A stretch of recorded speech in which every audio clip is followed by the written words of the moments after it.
Papa quente, né, Valesca? E a galera aí, né? Glória a Deus. Tem a dupla aqui de Ribeirão Preto, né? Lá do Rafa, casal lindo, né? Tem aqui a Mari com a sua propriedade, né? Cada um tem a mala que merece, né? Tá aqui a Mari, o Bruno, nossos filhos queridos lá de Anchieta. Pessoal de Anchieta, cadê o pessoal de Anchieta? A galera aí. Glória a Deus. Quero até pedir perdão aos irmãos pelo pastor que vocês têm lá. Mas a gente vai tentar enviar alguém melhor no próximo ciclo. Aqui. E nós estamos aqui, irmãos, muito felizes. Aí tem pessoal da Bahia, tá chegando. E daqui de Minas. Maravilha. O PDI, Projeto Desperta a Igreja, é um treinamento intensivo. Essa é a nossa 12ª edição. Já há 12 anos fazemos esse treinamento. E quando o Senhor nos deu essa palavra, o objetivo de fazer uma imersão na Bíblia.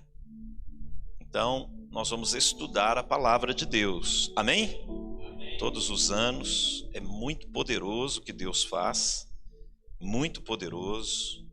Vocês terão a oportunidade de receber estudos da palavra para o seu crescimento. A palavra, ela contém o Espírito de Cristo. Quando nos expomos à palavra, nos expomos a Jesus. Você só recebe Jesus no seu espírito pela palavra. Uma pessoa não é cheia do Espírito de Deus sem ser cheia da palavra de Deus.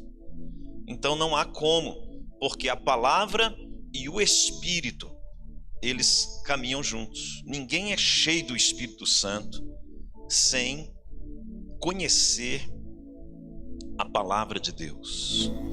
Então nós vamos, esses dias aqui, falar bastante da palavra.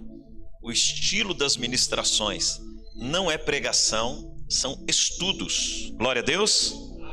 São estudos. Claro que o Espírito, ele sopra do jeito que ele quiser, mas o objetivo inicial do PDI é estudar a Bíblia. Então a gente lê muita palavra. Glória a Deus. Qual que é a visão? É de um ambiente de ensino.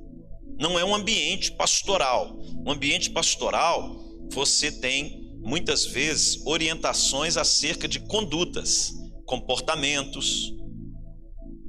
Um ambiente profético fala de destino. O ambiente apostólico fala de fundamento e cobertura. Mas o ambiente de ensino é um ambiente de edificação, de construção. Então, nós vamos trabalhar dentro desta visão de ensino. Amém, irmãos? Como foi dito, aquele que observa e ensina será grande no reino dos céus. Então, mas para você ensinar, você tem que primeiro aprender.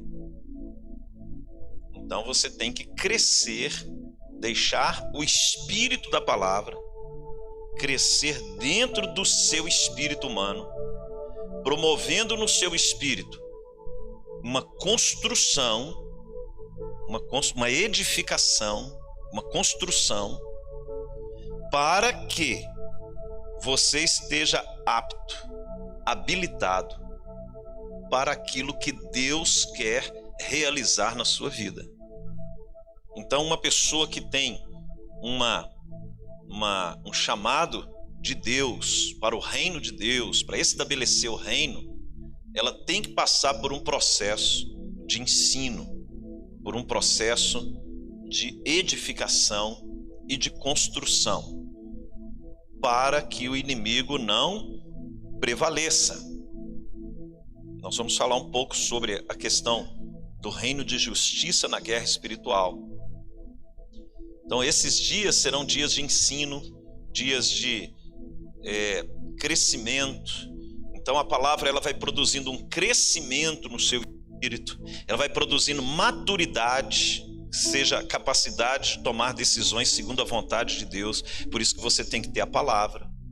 Ela produz em você autoridade para que as suas orações elas tenham um impacto diferenciado no mundo espiritual, para que a sua intercessão ela tenha um impacto, para que uma pessoa sem autoridade orando não possui impacto no mundo do espírito. Nós vamos ver que a base da autoridade espiritual é a justiça. A justiça é estabelecida para que nós tenhamos autoridade no reino do espírito. Uma pessoa que não entender isso, ela pode esgoelar de orar, mas se ela pratica injustiça, se ela não observa os mandamentos de Deus, ela não vai governar. Porque a ideia de príncipe, nós aprendemos muito a ideia de príncipe de ser um rapaz bonito, um rapaz assim bem vistoso, né? A ideia dos desenhos animados. Mas príncipe, a palavra, a origem, ela está fundamentada em capacidade de governo. E ninguém é príncipe sem princípio. Para que você governe, você tem que estar cheio de princípios. Só príncipe é que caminha sob princípios. Uma pessoa sem princípios, ela está sem justiça, consequentemente sem autoridade. Sem autoridade, sem conquista. Sem conquista, ela se torna o reino se torna vulnerável ao ataque do inimigo. Então, se você observa pessoas que prevalecem no reino de Deus, são pessoas que têm caráter, que têm princípios. É difícil as pessoas entenderem isso, porque nós viemos de uma cultura em que a gente quer dar certo de qualquer maneira, e no reino dos céus você não dá certo de qualquer maneira, você dá certo de acordo com a palavra de Deus, observando os seus mandamentos. Aquele que tem os meus mandamentos e os guarda. Então, se a pessoa não estuda a palavra, ela só quer poder, movimento, ela não permanece em governo. E aquilo que era para ser estabelecido, sua família, às vezes perde família, perde na vida financeira, perde no ministério, não consegue, tudo que ela edifica, o inimigo vem e rouba, porque ela não tem autoridade. Porque a vida sem princípios é uma vida sem governo, sem autoridade. Por que nós temos tanta dificuldade em entender isso? Porque o homem caído, ele já vem com uma natureza de injustiça. A queda do homem estabeleceu uma injustiça no espírito do homem. E isso fez com que o homem perdesse governo, perdesse autoridade. E ali você vê, na sociedade nos dias de hoje, tanta injustiça sendo praticada, cada um defendendo o que é seu. Injustiça. A injustiça onde as pessoas querem tirar vantagem, onde elas pensam em si, aí elas praticam injustiça.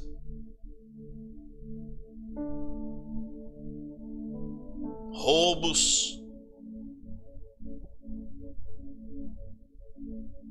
apropriação indébita, indevida, pessoa buscando os seus interesses, buscando fazer aquilo que lhe favoreça e não o que é justo, o que é correto, o que é santo aos olhos de Deus. Jesus ele veio estabelecendo a justiça de Deus, que é uma visão completamente diferente. E a ideia dele era que os seus discípulos, nós nos tornássemos proclamadores da justiça do céu. Que como discípulos de Cristo, a justiça pudesse conduzir nossas ações. A justiça pudesse conduzir o nosso caráter. Eu não vou fazer o que me favorece, eu vou fazer o que é certo, ainda que eu sofra dano, porque eu quero fazer o que é justo. A ideia de Deus de estabelecer o sacerdócio. O que é um sacerdote? Por que fomos chamados para sermos sacerdotes? Os sacerdotes eram aqueles que intercedem por algo, por uma injustiça na terra. Os sacerdotes são pessoas que trazem a justiça para a sua vida, para a sua casa, para a sua igreja. Somos proclamadores da justiça. A base das Escrituras, da obra da cruz, é a justiça de Deus. A mensagem do apóstolo Paulo, que foi aquele que estabeleceu os princípios da igreja, é a justiça. É de andar sobre princípios, sobre leis espirituais. Aí você recebe o Rei Jesus, você entra pela salvação, você nasce de novo pela fé, você entra no reino. Jesus, ele veio proclamando a justiça, te inseriu num ambiente de justiça. Agora, permanecer nesse ambiente é sua responsabilidade. O que Deus fez por nós, nos inserir em um ambiente. O que significa então, para permanecer nesse ambiente? Você obedecer a palavra, a orientação. Uma pessoa assim com muitas áreas da sua vida destruída pelo diabo, você pode ter certeza do que eu estou te falando, ela pratica injustiça. Ela não se preocupa em fazer o que é certo, mas aquilo que lhe favorece. A justiça de Deus, quando o Senhor estabeleceu o sacerdócio, a ideia dele era que o homem se arrependesse. Para quê? Para que a justiça de Deus viesse sobre ele, e aonde tem um ambiente de justiça, haverá um ambiente de prosperidade, de paz, de provisão de Deus. Deus não abençoa nada errado. Deus não vai desfazer a palavra dele por sua causa. E se você nunca entendeu isso, que você carrega um ambiente de justiça, se você fizer coisas erradas, conscientemente errado, buscando o seu próprio favorecimento, você nunca será uma autoridade que represente Cristo. Não adianta. O reino de justiça é nós entendermos qual que é a visão da justiça de Deus. Deus, ele tem uma visão sobre a justiça.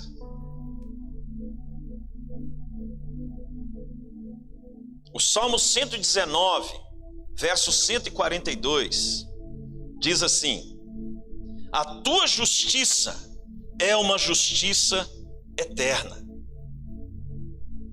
e a tua lei é a verdade. A tua justiça é uma justiça eterna. Então o cristão que recebeu Cristo, recebeu o Rei, juntamente com o Rei, você recebeu um reino.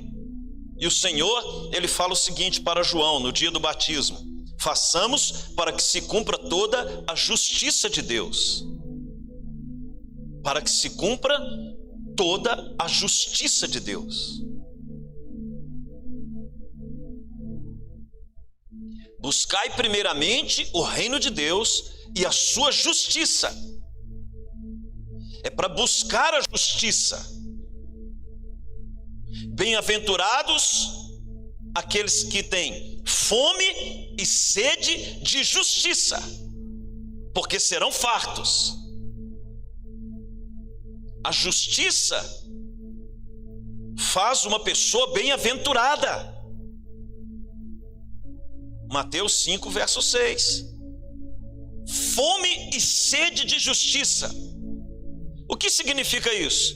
Pessoa que tem fome e sede. Você sabe o que é ter fome e o que é ter sede.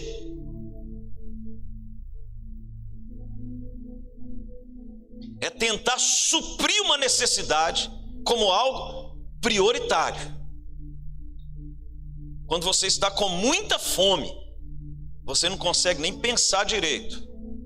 O seu organismo, ele se movimenta, dando sinais para o seu corpo.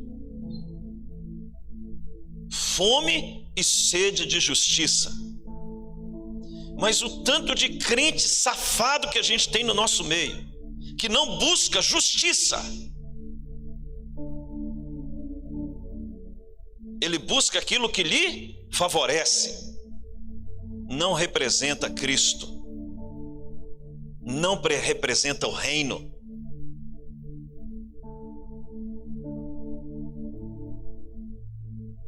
Jesus entrou na sua vida para te fazer um justo, com uma mentalidade de justo, com caráter de justiça, para transformar os seus valores e os seus princípios, o que é legal aos olhos de Deus, o que é justo. Êxodo 19, eu gosto desse texto. Êxodo 19, verso 5. 19, verso 5. Êxodo 19, do 5.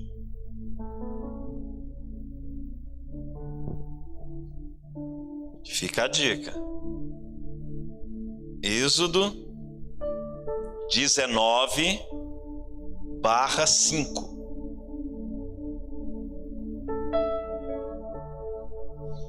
Agora, pois, se diligentemente ouvirdes a minha voz e guardardes a minha aliança, então sereis a minha propriedade peculiar dentre todos os povos, porque toda a terra é minha.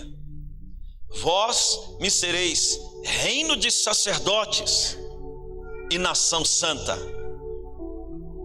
Vós me sereis reino de sacerdotes, porque um sacerdote, ele existe para estabelecer justiça. Um reino de sacerdotes, um reino de pessoas que estabelece justiça. Quando um animal morria, o sacerdote sacrificava o animal. Qual era a ideia de Deus? Que por causa da injustiça, do pecado praticado, a injustiça no mundo espiritual, teria que ser suprido por um sacrifício,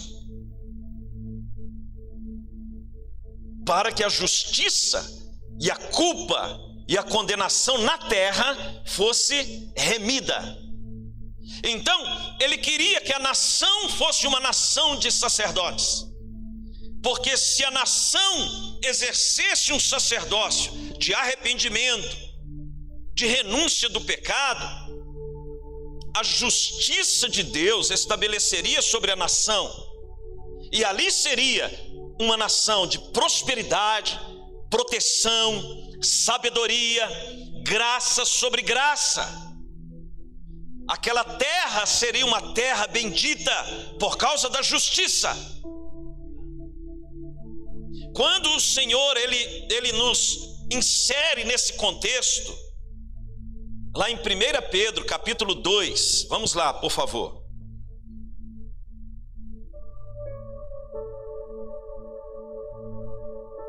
Primeira Pedro capítulo 2,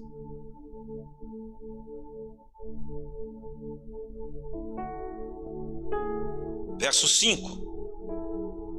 Também vós mesmos, como pedras que vivem, sois edificados, construído, ao ensino aí, casa espiritual, para serdes sacerdócio santo, a fim de oferecerdes sacrifícios espirituais agradáveis a Deus por intermédio de Jesus Cristo.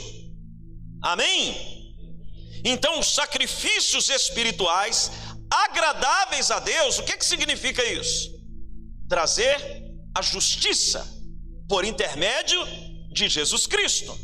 Então, quando uma pessoa é salva e ela é inserida no reino espiritual de Cristo, ela é inserida como um sacerdote santo, para que as práticas espirituais da oração, da palavra, da adoração, traga a justiça de Deus sobre sua vida, para que a glória de Deus seja estabelecida.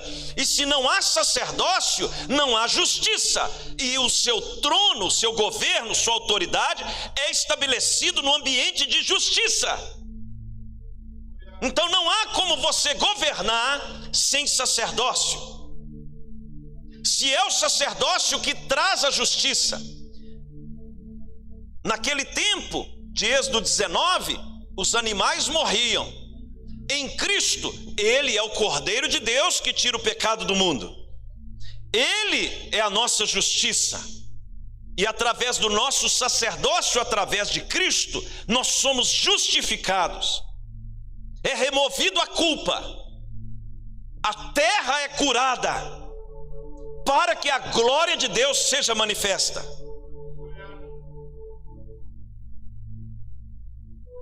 Uma igreja que não pratica sacerdócio, não pratica justiça. E as pessoas não são curadas, nem perdoadas, nem a culpa é removida, nem é aplicado a obra de Cristo na cruz, porque não há sacerdócio. E se não há sacerdócio, não há manifestação de justiça. E se não há justiça, não há trono. E se não há trono, não há autoridade, não há governo, não há domínio sobre as obras das trevas.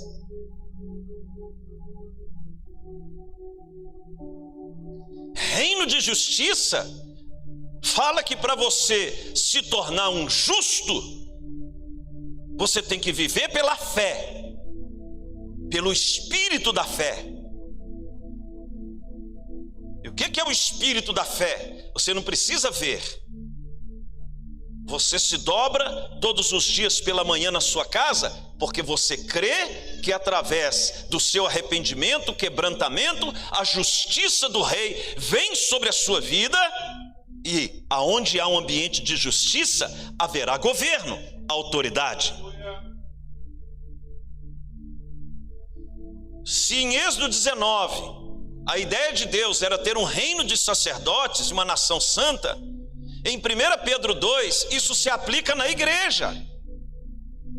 Vós sois sacerdócio santo, a fim de oferecerdes sacrifícios espirituais agradáveis a Deus, por intermédio, por meio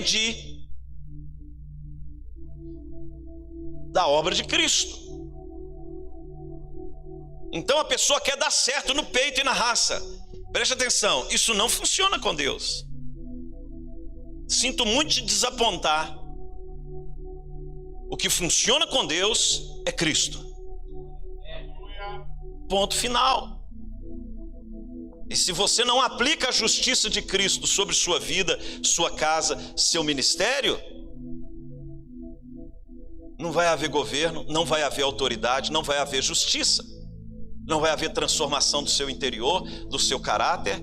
E aí, quando você for praticar o seu trabalho, quando você estiver lá na sua empresa, na sua escola, ou até mesmo no ministério, você vai querer fazer as coisas que te favorecem e não o que é justo, porque a sua mentalidade não foi transicionada para uma mentalidade de um justo. Eu não quero algo que me favoreça, eu quero algo que é justo, que é santo aos olhos de Deus, porque eu fui inserido no reino de justiça. Deus não abençoa coisa errada. Logo em seguida, Israel passa por várias situações. Eu vou dar uma esticadinha no tempo aqui. E logo depois de Josué, eles se perdem. Os juízes começam a governar ali na região das tribos, até que se levanta um libertador chamado Gideão. E qual que era a ideia do povo? Vamos lá em Juízes para ver isso, porque tem muito a ver com a ideia de muita gente hoje. Juízes 8, verso 23.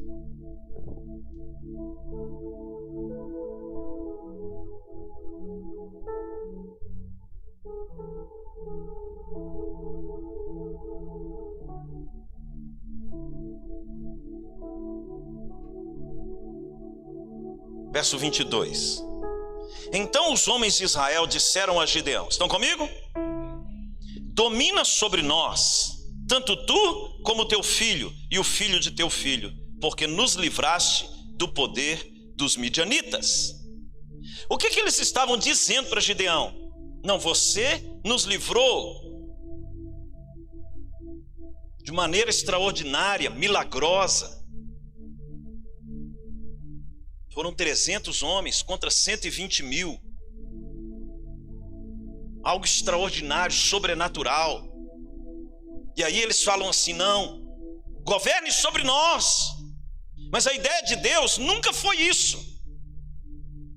Não é você ter alguém governando sobre você. É você ter Deus governando sobre você. E você praticando o governo de Deus.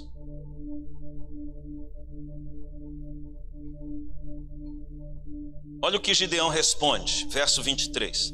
Porém Gideão lhes disse: não dominarei sobre vós, nem tampouco meu filho dominará sobre vós, o Senhor vos dominará. Qual que é a ideia de um justo? O justo, ele não usa a obra de Deus para se favorecer. O justo, ele não usa as coisas deste mundo para se favorecer. O justo, ele conduz pessoas a serem governadas por Deus.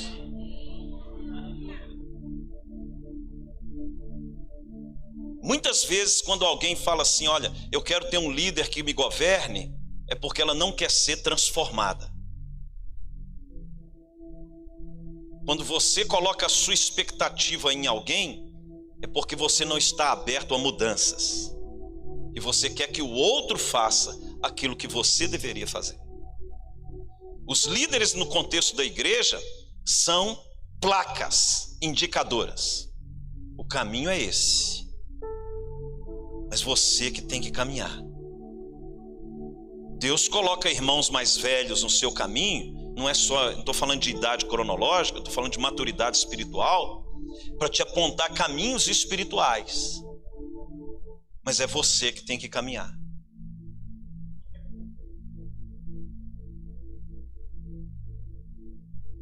Gideão, ele viu o que Deus fez. E ele sabia que Deus governar sobre eles era muito melhor do que ele governar. Imagine se ele não fosse uma pessoa com uma mentalidade de justiça. Se ele fosse uma pessoa com o coração corrompido. Ele ia falar: cara, agora consegui um emprego. Vou ser rei sobre esse povo. Mas qual que era a essência de Gideão? O caráter de Gideão? Ele era um homem temente a Deus. Não, eu não vou governar, nem meu filho vai governar. Deus vai governar. O Senhor vai governar vocês. A ideia de Deus no coração de Gideão era que o seu povo, Êxodo 19, verso 5, vós me sereis nação santa, reino de sacerdotes. Eu vou governar vocês, eu vou guiar vocês, eu vou ministrar vocês, eu vou refletir minha glória. Eu quero que vocês pratiquem a minha justiça. Vocês vão praticar o sacerdócio, vocês vão se arrepender dos seus pecados, vocês vão procurar dar ouvidos à minha lei, colocar em prática os meus ensinamentos, e através disso o meu governo virá sobre a nação. Eu vou curar a sua terra, eu vou curar a sua família, eu vou curar você, eu vou estabelecer o meu reino sobre sua vida. A justiça de Deus.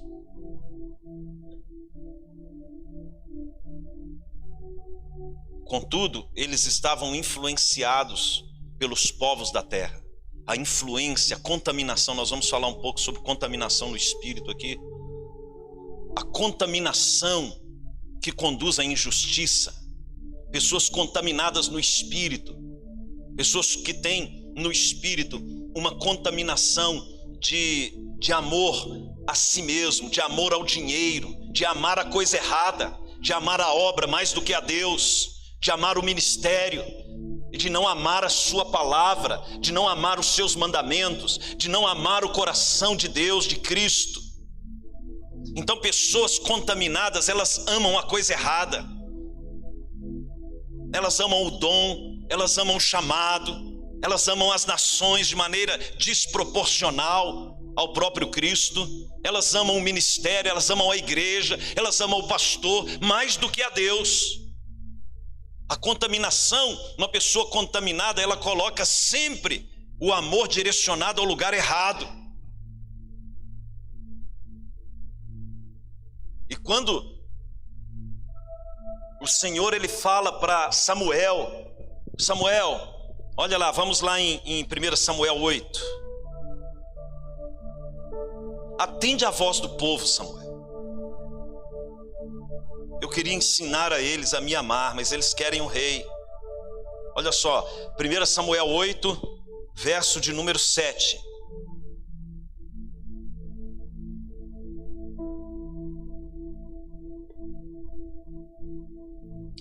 Disse o Senhor a Samuel: atende a voz do povo em tudo quanto te diz, pois não te rejeitou a ti, mas a mim, para eu não reinar sobre ele. O povo não queria ser reinado por Deus. O processo da rejeição de Deus é isso. Mas eu não rejeito Deus. Se eu perguntar para todos aqui, ninguém rejeita. Então eu vou te fazer uma pergunta diferente, que é a mesma coisa. Quanto tempo você tem com o Senhor diariamente?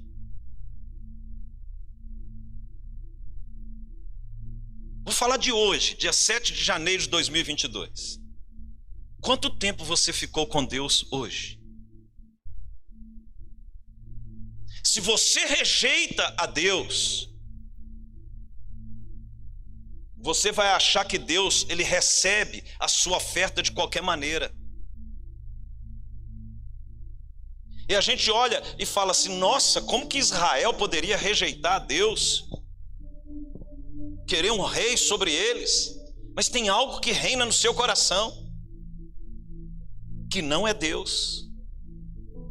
É uma casa, é um chamado, é uma pessoa, é o dinheiro.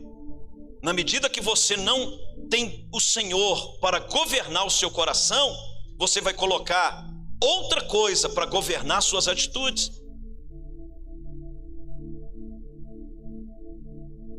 Eu trabalhei numa grande companhia siderúrgica aqui em Minas. E lá a regra era para fazer um trocadilho, a regra é clara, Arnaldo. A regra é clara. Se chegar 10 minutos atrasados, você volta para casa. Nessa companhia que eu trabalhei, o horário era 7h50. Você tinha uma tolerância até as 8. 8h01, você não podia mais bater o cartão. Travava a máquina e você perdia o dia. E se perdesse 3 dias, você perdia o emprego. Então, a empresa não estava preocupada de saber se eu queria ir trabalhar na segunda-feira de manhã ou não. A regra era 10 minutos de tolerância. Quando era 8h05, o departamento que eu trabalhava, eu sou economista de formação, era o setor de exportação do ferro Gusa na época. Então, era muita gente que trabalhava na documentação, a exportação, formação do preço internacional, variação do dólar. Você tinha uma série de pessoas ali trabalhando, era uma equipe, grande equipe, porque você vendia para a Rússia, você vendia para a Europa, vendia para os Estados Unidos, você tinha vários clientes, cotação de moedas diferente, pessoas que tinham que fazer análise de preço e tal, era o trabalho. E pessoas que atendiam mercados internacional diferentes. Se eu chegasse 8h05 lá no setor, estava todo mundo trabalhando. Só que com Deus a gente não age com esse rigor. Se no mundo secular existe um rigor por causa de um emprego, a pessoa, querendo ou não, eu tinha que acordar às 6 horas da manhã. Querendo ou não, eu tinha que pegar ônibus cheio na época. Querendo ou não, para manter aquilo que eu valorizava, que naquele contexto era o meu emprego. Agora, para com Deus, não, eu estou no PDI, eu não preciso orar. Não, agora, hoje é meu aniversário, não preciso orar.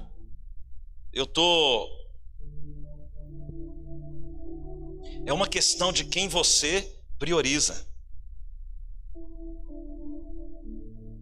Se para um trabalho você tinha que ter uma disciplina, imagine se a vossa justiça não excederem muito a justiça dos religiosos. Nós pensamos que vamos receber o reino dos céus de qualquer maneira, com desonra a Deus, rejeitando a Deus diariamente, não estabelecendo como prioridade um tempo para Deus. Você quer reinar sem estabelecer a justiça de Deus?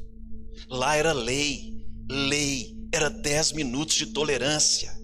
Eles não se importavam se o pneu furou, problema seu.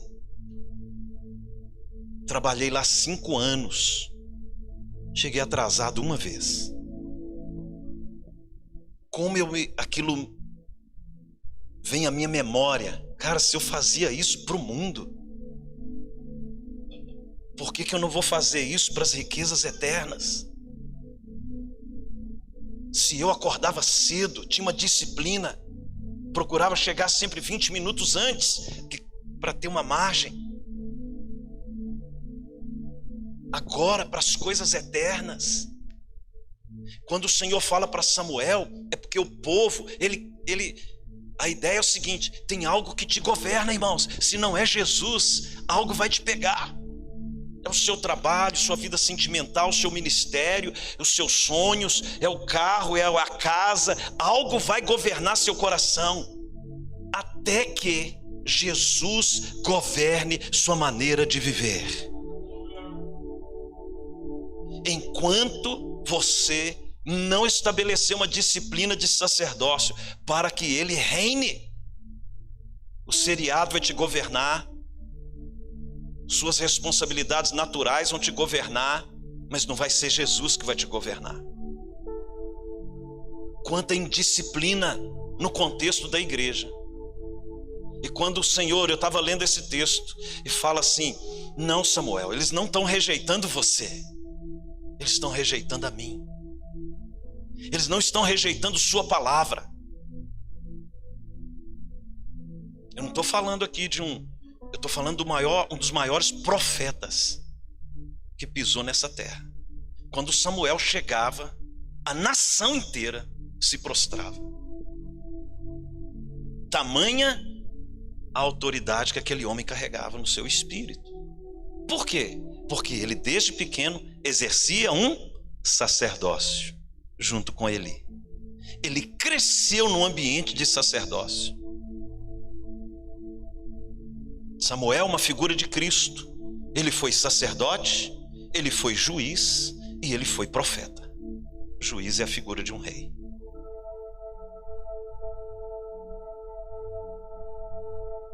Então o Senhor concordou com um povo que o rejeitava. Vamos em 1 Samuel 13 para você ver algo.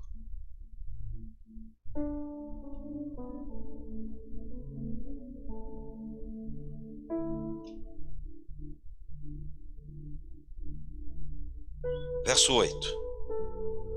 Então esperou Saul 7 dias, segundo o prazo determinado por Samuel. Não vindo, porém, Samuel a Gilgal, o povo se foi espalhando dali. Então disse Saul: trazei-me aqui o holocausto e ofertas pacíficas. E ofereceu holocausto. Saul ofereceu holocausto. Sabe o que isso traz para nós? Um sacerdócio ilegítimo. Ele ofereceu um holocausto, pastor Fábio, mas ele não era um sacerdócio baseado nos princípios da palavra, porque naquele contexto ele era rei, ele tinha que esperar o sacerdote, e ele não esperou. O que é um sacerdócio ilegítimo? É você viver uma vida de pecado, depois pegar um tanto de dinheiro e colocar aqui no gasofilácio, querendo comprar a consciência de Deus. É você fazer algo para Deus sem primeiro tratar o seu coração. Por isso que Jesus ele fala sobre, antes de você trazer sua oferta no altar, conserta primeiro, porque senão o seu sacerdócio é ilegítimo. Deus não recebe. Saul apresenta um sacerdócio. Verso 10. Mal acabara ele de oferecer o holocausto, eis que chega Saul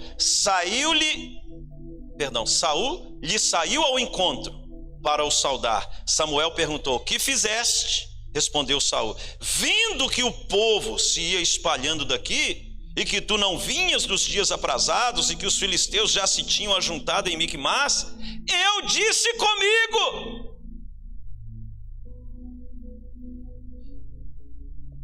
o foco de uma pessoa desalinhada com o reino de Deus é quando ela está focada em si e não na vontade de Deus. Eu disse comigo: agora descerão os filisteus contra mim a Gilgal, e ainda não obtive a benevolência do Senhor, e forçado pelas circunstâncias,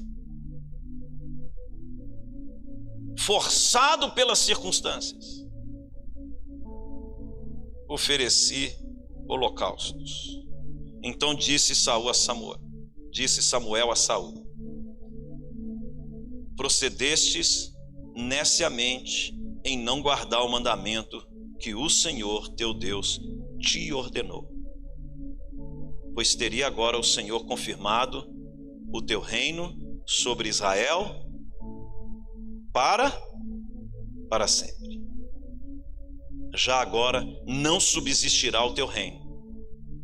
O Senhor buscou para si um homem que lhe agrada, e já lhe ordenou que seja príncipe sobre o seu povo, porquanto não guardaste o que o Senhor te ordenou. Um homem que lhe agrada. Estabeleceu ele como príncipe. Por quê? Porque ele era um homem que ia focar no que Deus diz, não naquilo que lhe favorecia. Você busca a vontade de Deus ou aquilo que te favorece? Quando Deus prometeu a Davi, ele estabeleceu o que nos céus? O trono de Davi. Porque Davi era príncipe, não é por causa de uma coroa, era porque ele praticava princípios. Você não é príncipe porque tem título de apóstolo, pastor ou qualquer outra coisa. Você é príncipe no reino espiritual se você pratica o que Deus ordenou. Você não precisa de título para ser príncipe ou princesa. Você precisa temer a Deus. temer a Deus, estabelecer o seu reino. E Deus, quando Davi, e vocês conhecem a história de Davi, ele não matou Saul por causa de princípios. Davi, ele viveu uma vida em cima de princípios. Ele errou, se arrependeu. Após a sua queda e restauração, Deus lhe chama o homem segundo o meu coração, por causa de princípios. E aí, a promessa sobre Davi veio a partir do governo. O seu trono será estabelecido para sempre. Na aula de primogenitura vocês vão ver isso, porque até aquele momento a primogenitura estava sobre Levi. E ele move a primogenitura da tribo de Levi para a tribo de Judá, que era a tribo de Davi. E por isso que Jesus vem da descendência de Davi, o leão da tribo de Judá.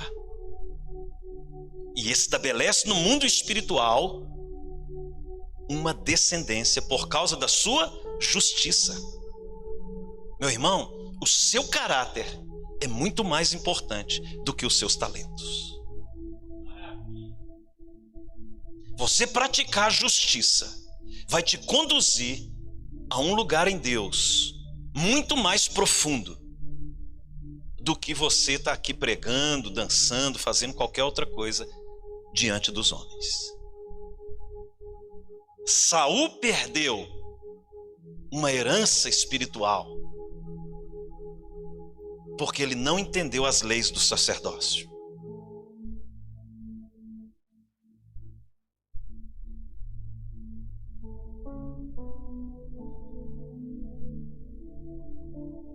Pega essa aí, Jeremias 23.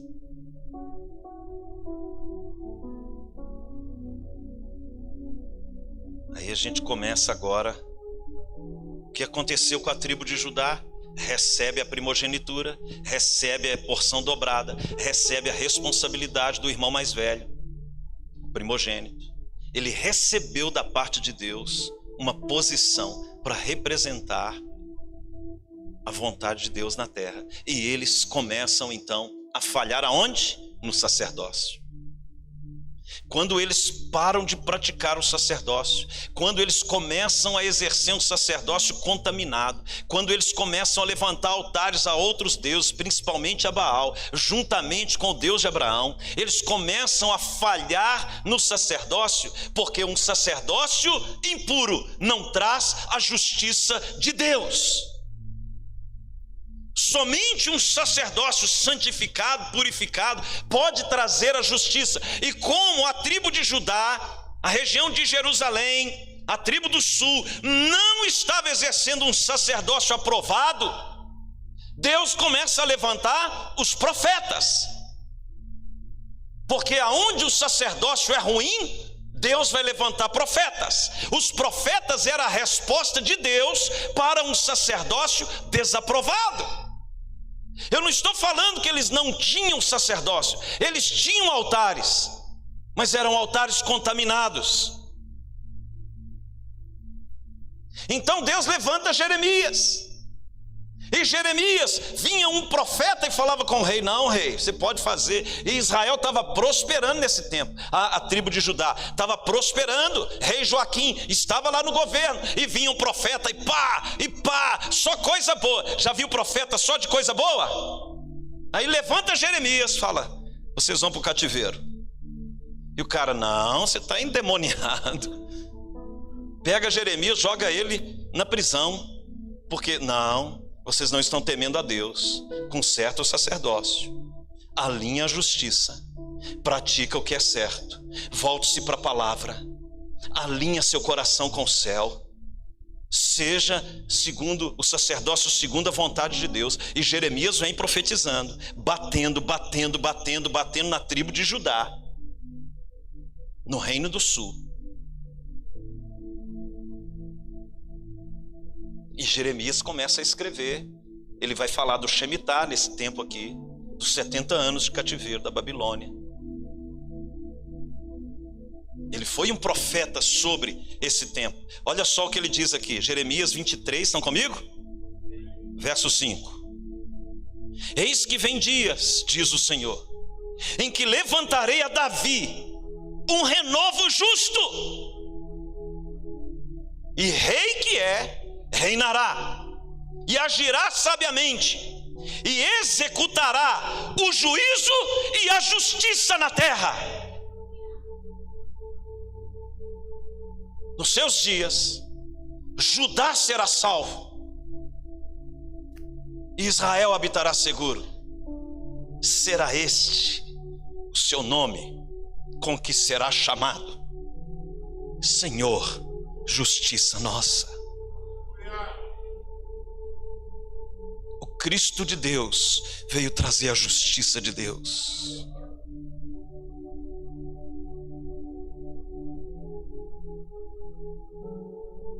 O Cristo de Deus que nos justificou para sermos justos e justificadores, para praticarmos justiça,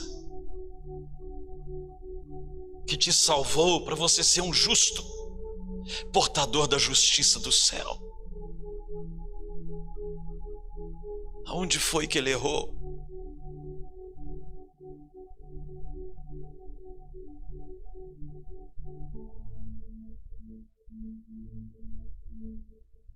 Por que as pessoas só pensam em si?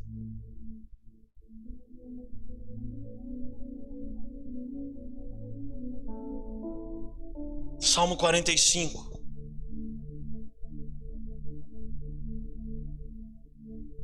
É uma profecia sobre o trono do Senhor. Salmo 45.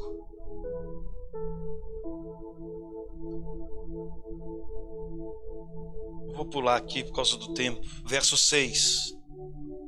O teu trono, ó Deus, é para todo sempre. Cetro de equidade é o cetro do teu reino. Verso 7. Amas a justiça e odeias a iniquidade. Por isso Deus, o teu Deus, te ungiu com óleo de alegria, como a nenhum dos teus companheiros. Ele está falando do Messias.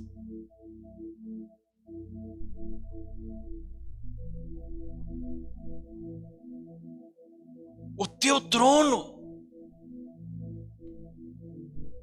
é para todo sempre. Entenda que no mundo espiritual não há governo sem justiça. Por que Jesus, ele assentou-se no trono de Davi, como rei, como filho de Davi, como Messias? O que havia em Davi que agradava tanto os olhos de Deus? Você pensa que é porque ele tocava, porque ele era um bom guerreiro? Não, é porque ele era justo.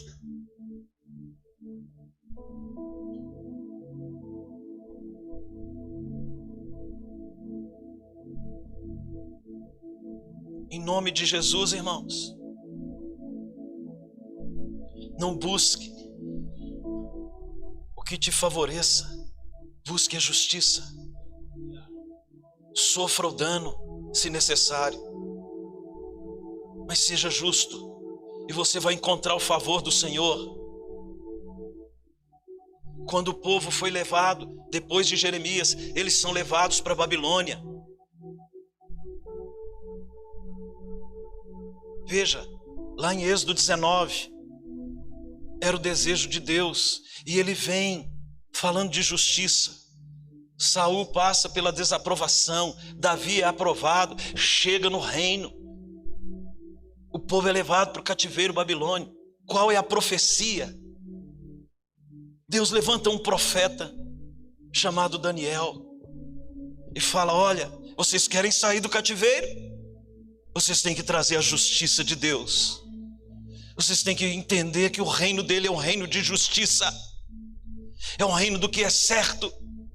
Não pode haver outros altares, não pode haver contaminação de Babilônia, não pode haver influência.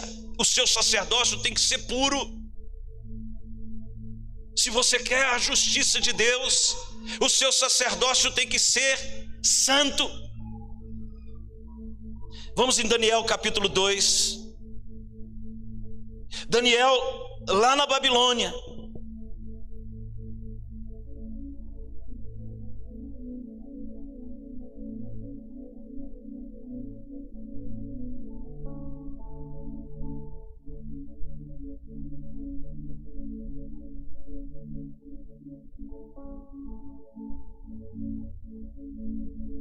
Ele é chamado para interpretar o sonho do rei. E ele começa, aí vai aqueles reinos, aquela figura, e ele traz a interpretação do sonho no capítulo 2. Lá no verso 44 ele fala algo. Eu não vou me ater aqui à visão de Daniel, a visão que Deus deu a Nabucodonosor, porque falava de reinos. Mas o verso 44, ele diz assim: mas nos dias desses reis, o Deus do céu suscitará um reino que não será jamais destruído. Este reino não passará a outro povo. Esmiuçará e consumirá todos estes reinos, mas ele mesmo subsistirá para sempre. De quem ele está profetizando? O reino de Cristo. Nós estamos querendo trazer um reino sobre nós, sobre as nossas vidas. Essa profecia, se você estudar o contexto, capítulo 2 de Daniel, você vai entender que era o cumprimento do reino no tempo do Império Romano, segundo as profecias reveladas, que veio os Medo-Persas, depois o Império Grego, depois o Império Romano. E nesses dias, quando fala assim no verso 44, olha aí, nestes dias destes reis, ele já está no contexto do Império Romano. Ele está falando, ele vai suscitar um reino que não terá fim. Quantos estão entendendo, irmãos?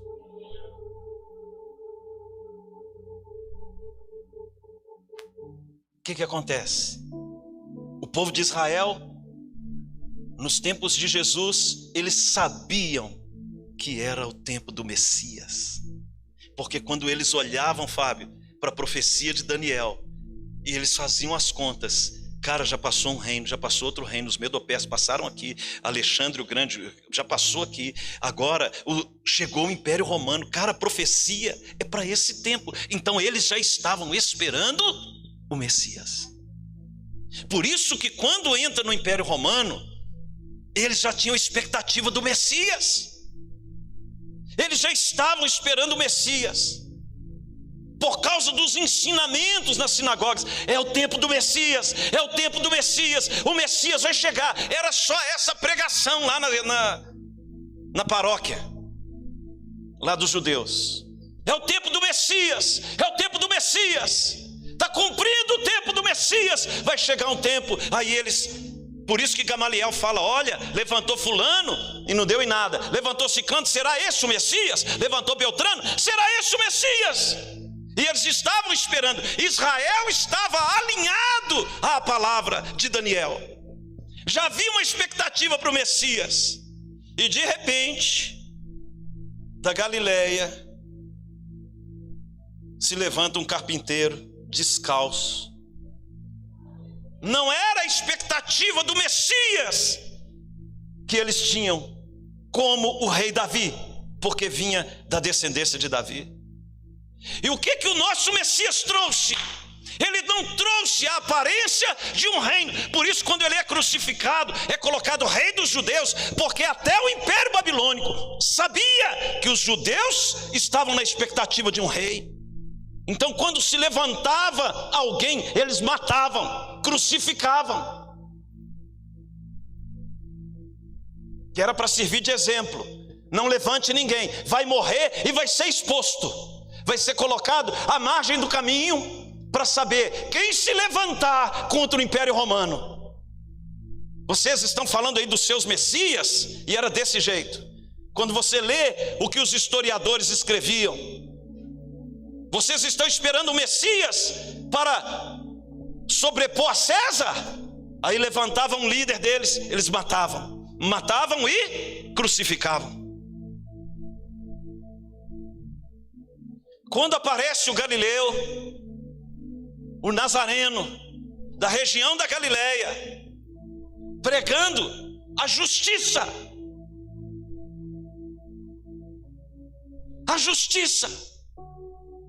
pregando o amor, pregando o perdão para os romanos, pregando a outra face, a segunda milha. De repente, ele pega 5 pães e 2 peixes e multiplica para 5.000 homens. Aí eles, é o Messias. Aí ele fala, não, vocês estão atrás de mim por causa do pão. E começou a estreitar. É só você estudar João capítulo 6, que você vai ver. E Jesus começou, olha, não, vocês têm que amar os seus inimigos, vocês têm que perdoar. E em determinado momento ele diz, vocês querem realmente ser meus discípulos? Vocês estão dispostos?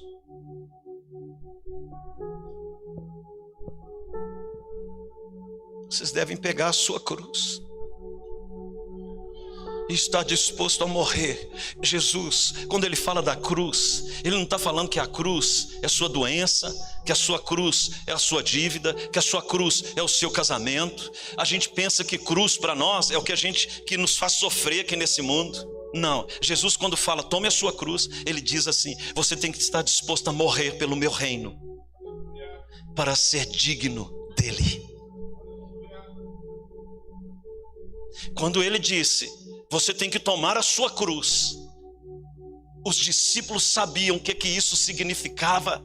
Ele não estava falando que vocês vão ter que melhorar de vida. Eles estavam falando que você tem que estar disposto a morrer pela causa do reino dos céus.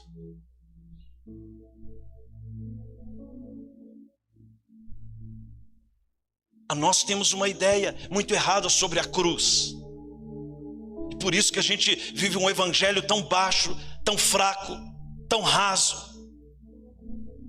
Porque nós não entendemos o que é a prioridade do reino e a sua justiça. Jesus não veio para melhorar a sua vida, ele veio para matar você. A sua justiça é como trapo de imundícia aos olhos de Deus. Isaías fala isso. Ele veio te convidar a renunciar à sua vida.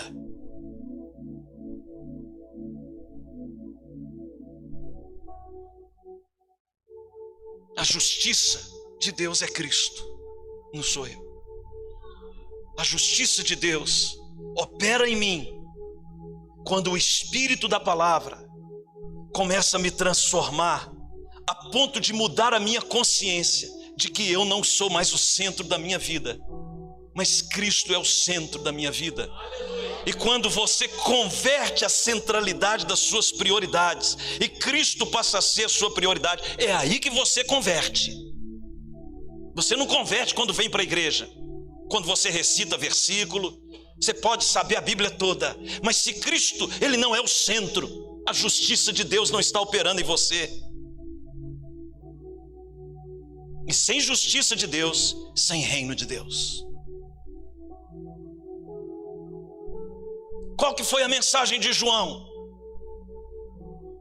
Deem atenção para a justiça. Se você tem 2 capas, pratique justiça. Mas saiba que a justiça do reino virá com alguém que eu não sou digno.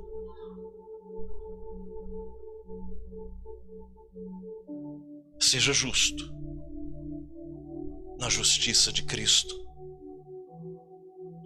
E João vem pregando, o reino está próximo, o reino está próximo, arrependei-vos, saia do centro, não é você o centro, receba o Messias, o reino está próximo. Aí quando eles viram João pregando, será ele o Messias?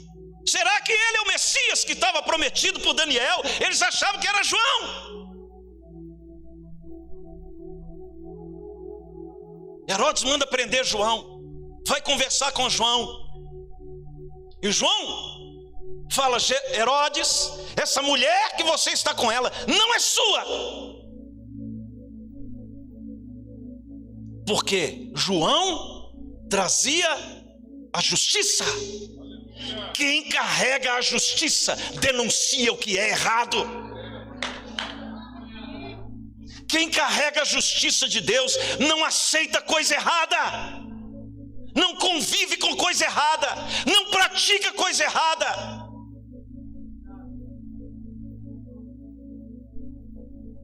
Mas eles vão te matar, João. Eles não podem matar quem já morreu.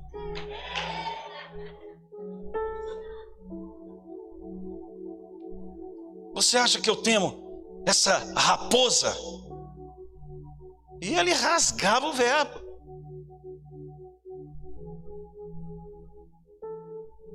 Eu não sou digno daquele que é o Messias. Quem é você então? Eu sou a voz que clama. Eu vim preparar o caminho. Porque quando ele vier, Jesus quer entrar na sua vida. Eu só estou preparando o caminho. Se você se arrepender e renunciar à injustiça, quando ele vier sobre você, o reino dele virá.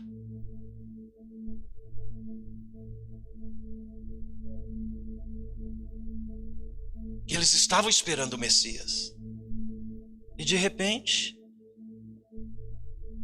o povo que andava em trevas, região norte de Israel, Galiléia dos gentios, Cafarnaum, Naftali, Tiberíades, o mar da Galiléia, começa a andar próximo às bordas do Jordão. Se você estudar a geografia bíblica, você vai ver. Você tem o mar da Galiléia, que na realidade não é um mar, é um grande lago chamado de Mar da Galiléia. E ele deságua na formação do Rio Jordão. E o Rio Jordão vai até o chamado Mar Morto, que é a região mais baixa da terra. Então você tem o Mar da Galiléia, o Jordão e o Mar Morto. Na geografia de Israel é assim. Então Jesus é batizado no Jordão. Ele sobe até a região do Mar da Galiléia e começa a ver os pescadores ali. Lança-te ao largo, Pedro. Senhor, tendo pescado a noite toda, nada pegamos. Vamos lá ver o que a gente faz. Aí ele está lá, de repente um peixinho pequeno vê ele no barco. E os peixes durante o dia vão lá para o fundo por causa da claridade. E esse peixinho vai e assovia: pessoal, o Messias está lá em cima no barco. Manda um zap. Pessoal, acorda. Sério? É ele? É ele? Vamos subir todos. Vamos ficar à direita do barco, dá pra gente ver melhor. Pedro lança do lado direito a rede. Mas o pescador vai pegar a gente. Não tem problema não. É melhor morrer aos pés dele do que viver sem ele. Aí um vai e grita: então pega eu, Jesus. Pedro lança a rede.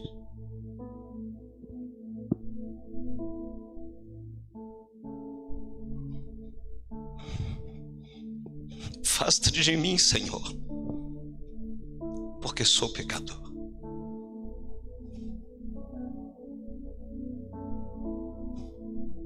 Vem, Pedro. Você vai ser pescador de homens. Eu vou manifestar a minha justiça em você. E quando ele nega Jesus 3 vezes, e Jesus o perdoa, Jesus o resgata. Quem experimentou a justiça de Deus não tem vergonha dele. Quem experimentou o perdão de Cristo quem foi justificado por ele, quem entrou nesse reino pela graça dele, quem sabe o que ele fez na sua vida, quem sabe de onde ele te tirou, do lamaçal, das mãos do diabo, da cachaça, da prostituição, da mentira, da ilusão, das drogas, da idolatria. Quem foi resgatado desse mar de miséria que é esse mundo sem Cristo, sabe o que é a justiça de Deus aplicada em si. Pedro se tornou um dos homens mais extraordinários da igreja, um portador da justiça, um homem que teve tanta graça que quando ele passava a sua própria sombra, curava os enfermos. Mas teve um tempo que a sombra de Pedro não fazia nada. Sabe por que a nossa sombra muitas vezes não faz nada? Ou seja, os lugares aonde nós estamos próximos não são transformados, porque a figura da sombra é isso, é o que está próximo de você. É porque você não tem buscado a justiça. Irmãos, o reino do Senhor é um reino de justiça.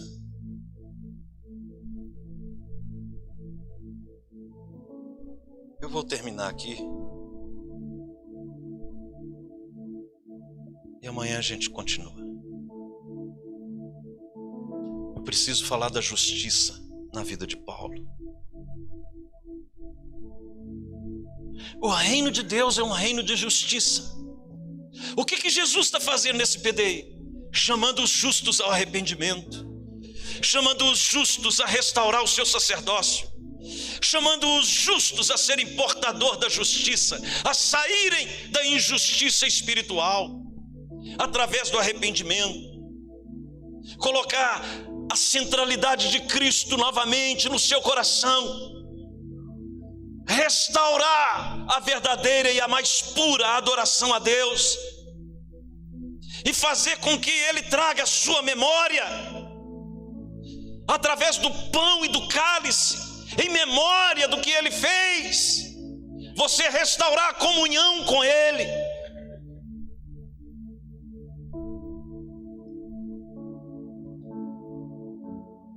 O que Deus pode fazer com um menino ruivo atrás das malhadas,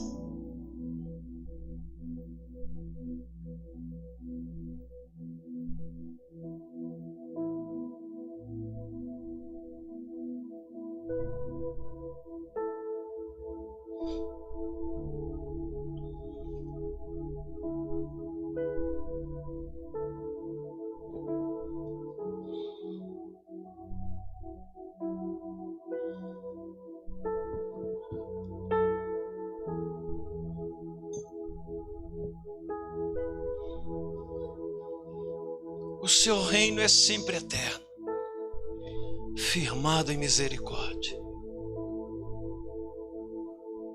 Só vai governar quem pratica a justiça.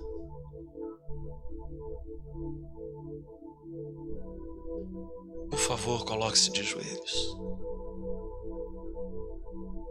Se arrependa dos seus pecados.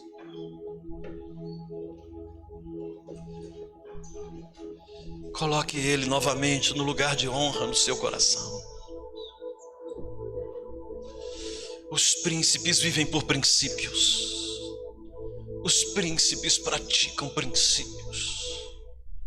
No reino eterno, somente aqueles que têm sacerdócio. Ó Rei, restaura o teu altar, Rei, para que você não vá para o cativeiro da Babilônia. Não, Cristo é o centro, Ele é o centro, Ele é o centro, Ele é o centro. Ele é o centro, a sua justiça permanece. Ele é o centro da minha oração, Ele é o centro do meu propósito, Ele é o centro do meu chamado, Ele é o centro da minha vida, Ele é o centro da minha história, Ele é o centro. Não há como contar a minha história sem contar a história dele em mim. Não há como falar da minha vida sem falar da vida dele em mim.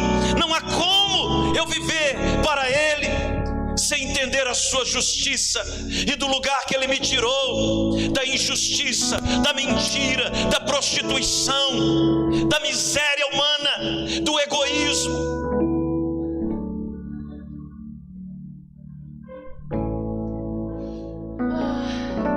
Pedro, tu me amas?